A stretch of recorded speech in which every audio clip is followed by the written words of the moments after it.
حضرت ابن سیرین رحمۃ اللہ تعالی علیہ نے فرمایا ہے کہ اژدہا کا خواب میں دیکھنا بڑے بھاری دشمن کی دلیل ہے جو مضبوط دشمنی رکھتا ہو۔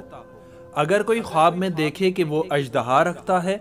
تو دلیل ہے کہ بزرگوں سے ملے گا، اور اگر دیکھے کہ خواب میں اژدہا کے ساتھ لڑائی کرتا ہے اور اژدہا نے اسے شکست دی ہے تو دلیل ہے کہ صاحب خواب اپنے دشمن کے ساتھ لڑے گا اور آخرکار دشمن کو زیر کرے گا۔ اور اگر دیکھے کہ اس نے اژدہا کو مارا ہے اور اس کا گوشت کھایا ہے تو دلیل ہے کہ وہ دشمن پر فتح پائے گا اور اس کا مال لے گا اور ذخیرہ کرے گا۔ حضرت جابر مغربی رحمۃ اللہ تعالی علیہ نے فرمایا ہے کہ اگر کوئی خواب میں دیکھے کہ اژدہا نے اس کو کھایا ہے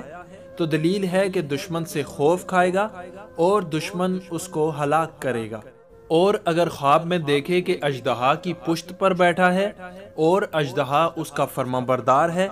تو اس امر کی دلیل ہے کہ بہت بڑا دشمن اس کا تابعدار ہوگا اور اس کے سب کاروبار انتظام سے ہوں گے، اور اللہ ہی بہتر کو خوب جانتا ہے۔